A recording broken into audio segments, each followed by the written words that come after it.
हमको पढ़ना है न्यूक्लियर रिएक्शंस। न्यूक्लियर रिएक्शंस क्या होती हैं? केमिकल रिएक्शन से बिल्कुल अलग, ठीक है। न्यूक्लियर रिएक्शन और केमिकल रिएक्शन में फ़र्क होता है। केमिकल रिएक्शन में क्या होता है, केवल इलेक्ट्रॉन्स पार्टिसिपेट करते हैं, ठीक है, लेकिन न्यूक्लियर रिएक्शन में न्यूक्लियस पार्टिसिपेट करते हैं। केमिकल रिएक्शन में आपका जो एलिमेंट होता है वो सेम रहता है।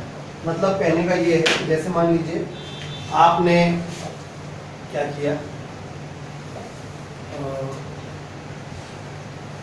बहुत फेमस केमिस्ट्री की इक्वेशन NaOH + HCl है ना, acid plus base equal to salt and water.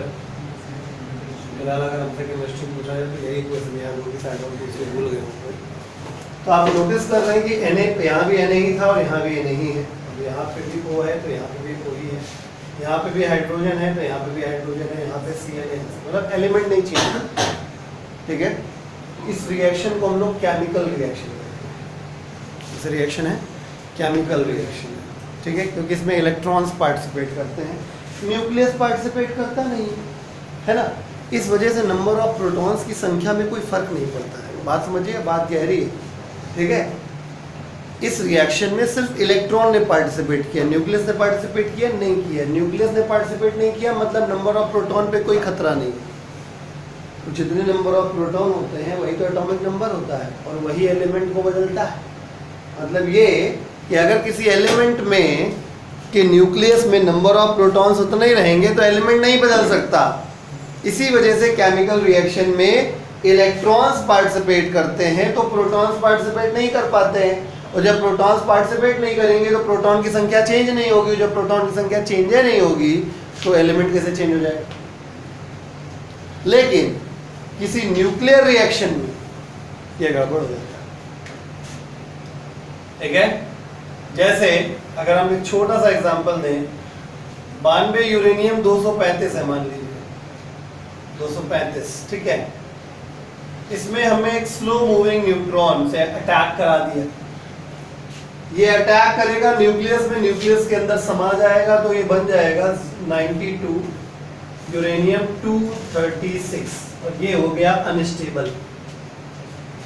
नहीं समझे बात, ये हो गया अनस्टेबल। और फिर ये जब अनस्टेबल हो जाएगा तो भड़बड़ाएगा, वो भड़बड़ा के फट जाएगा। क्या बनेगा?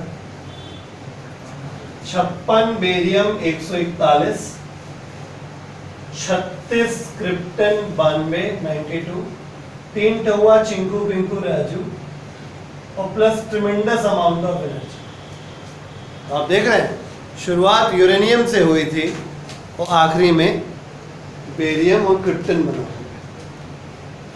इसका मतलब यहाँ पे क्या हुआ है, न्यूक्लियस जब टूटा तो 2 न्यूक्लियस बने। एक न्यूक्लियस में 56 प्रोटॉन रह गए, तो 56 प्रोटॉन मतलब 56 एटॉमिक नंबर, और 56 एटॉमिक नंबर मतलब बेरियम का एटॉमिक नंबर, यानी वो बेरियम बन गया। दूसरा न्यूक्लियस जो बना उसके अंदर 36 प्रोटॉन रह गए। 36 प्रोटॉन मतलब एटॉमिक नंबर 36, और atomic number 36 corresponds to krypton.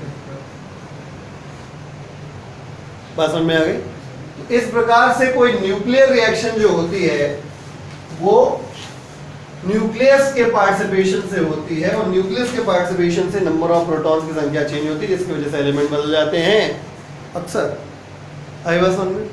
मुद्दा फिलहाल मेरा ये नहीं बताने का, मेरा मुद्दा फिलहाल इतना सा था कि न्यूक्लियर रिएक्शन में न्यूक्लियस पार्टिसिपेट करते हैं, ठीक है, और जो एनर्जी निकलती है उसे न्यूक्लियर एनर्जी कहते हैं। क्योंकि हमारा जो अब टॉपिक है वो बेसिकली पूरा का पूरा फोकस्ड है किसके ऊपर, न्यूक्लियर एनर्जी के ऊपर। यानी जब कोई फ्यूजन फ्यूजन रिएक्शन होगी, ठीक है, अब जैसे मान लो 1H2 प्लस 1H2, 2 छोटे छोटे ड्यूटेरियम्स हैं, क्या बन गया 2He3 मान लो बन गया, प्लस 0N1 मान लेते हैं, plus tremendous amount of energy. आई बात समझ में? क्लियर? बात समझ में आया? तो ये फिजन रिएक्शन समझ ही गए होंगे, क्योंकि हैवी न्यूक्लियस था, छोटे छोटे पार्ट में ब्रेक हो गया, और ये फ्यूजन रिएक्शन है, ये हल्की हल्की न्यूक्लियाई कंबाइन हो गई इसमें। तो फिजन हो या फ्यूजन दोनों ही न्यूक्लियर रिएक्शंस है, दोनों में ही नया एलिमेंट क्रिएट होता है और दोनों में ही जो भयंकर एनर्जी लिबरेट होती है that is called Q value.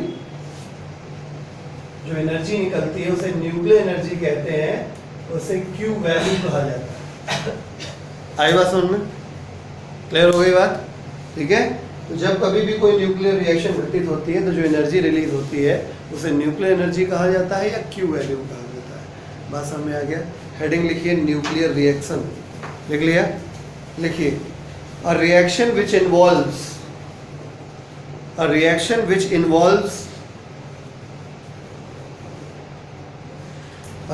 which involves change of stable nucleus, a reaction which involves change of stable nucleus of one element, change of stable nucleus of one element, a reaction which involves the change of stable nucleus of one element into nucleus of another element, into nucleus of another element, comma is called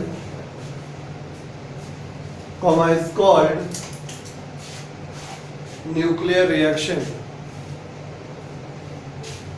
comma is called nuclear reaction। ठीक है, star बना के exercise लिखिए। It is usually caused by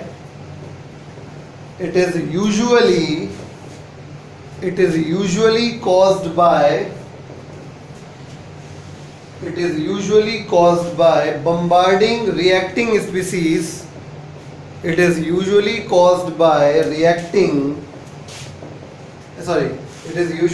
by bombarding reacting species with suitable high energy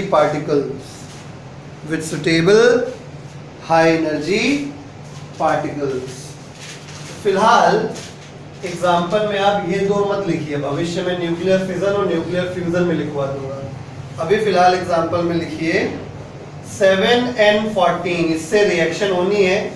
किसको bombard कराया? 2He4 alpha particle को bombard कराया। क्या बन गया?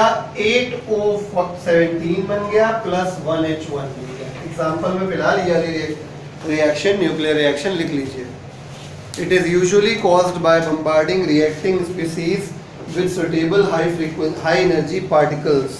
For example 7N14 plus 2He4 gives out 8O17 plus 1H1। आई बात समझ में?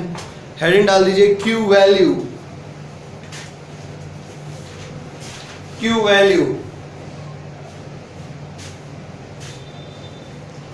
ठीक है, तो क्यू वैल्यू देखो मेरी बात बहुत ध्यान समझो। क्यू वैल्यू तो समझिएगा ना कि एनर्जी होती है।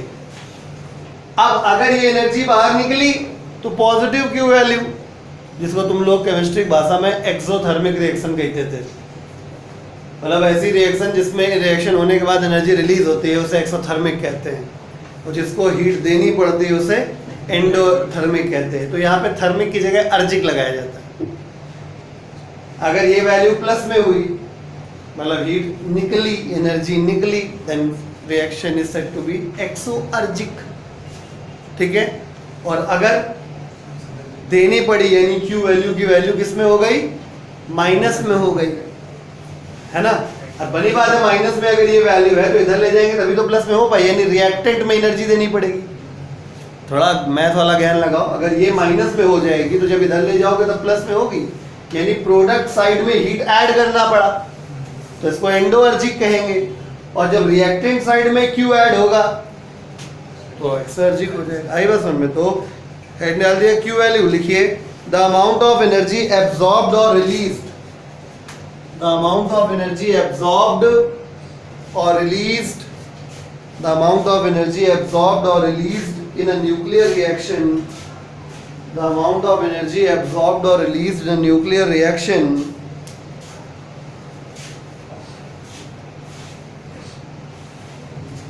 is called nuclear reaction value or Q value।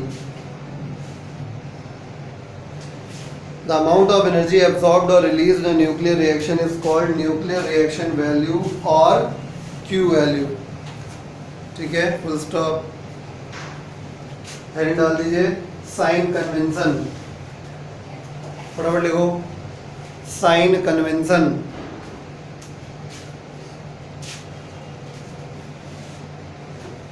लिखिए if reaction is एंडोअर्जिक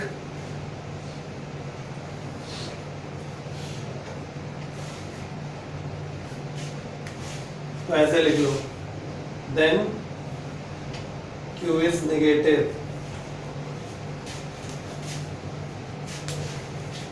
If reaction is endoergic, then Q is equal to negative।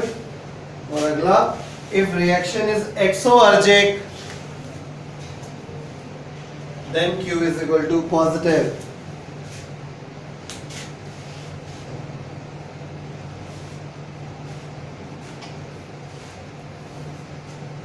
ठीक है, एक बार बोर्ड एग्जाम में पूछा गया था कौन कौन से कंजर्वेशन न्यूक्लियर रिएक्शंस के दौरान वैलिड रहते हैं, कौन कौन से कंजर्वेशन रिएक्शन के दौरान वैलिड रहते हैं। ठीक है, तो हम वो लिखवा दे रहे हैं कौन कौन से वैलिड रहते हैं। तो लिखिए note, in any nuclear reaction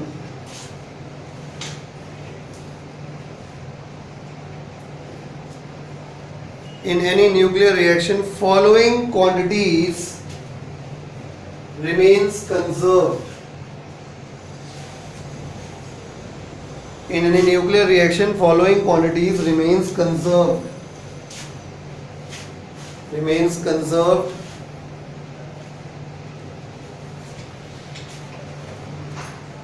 Number 1, momentum conserve रहता है, यानी आप कह सकते हैं law of conservation of linear momentum is valid, है ना। मोमेंटम कंजर्व रहता है। नंबर 2, नंबर ऑफ न्यूक्लियॉन्स, यानी प्रोटॉन्स और total number of protons and neutrons कुल मिला के उतने ही रहते हैं। मतलब समझ गए ना, 11 प्रोटॉन 12 न्यूट्रॉन कितने हो गए, 23 हो गए। और अगली बार कहते हैं 12 प्रोटॉन 11 न्यूट्रॉन तो भी 23 हो गए। लेकिन पहली बार में 11 प्रोटॉन थे और दूसरी बार में 12 प्रोटॉन थे। नहीं समझ में आया, 11 प्रोटॉन 12 न्यूट्रॉन, गौर से सुनिए, 11 प्रोटॉन 12 न्यूट्रॉन।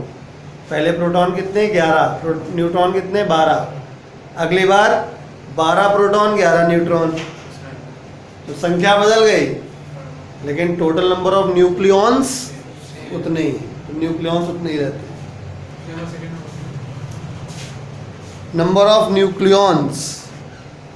थर्ड पॉइंट है टोटल इलेक्ट्रिक चार्ज,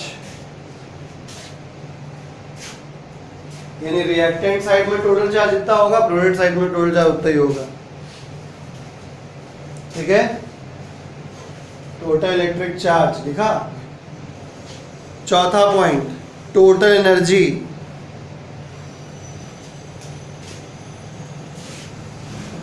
ठीक है। आज के लिए इतना ही।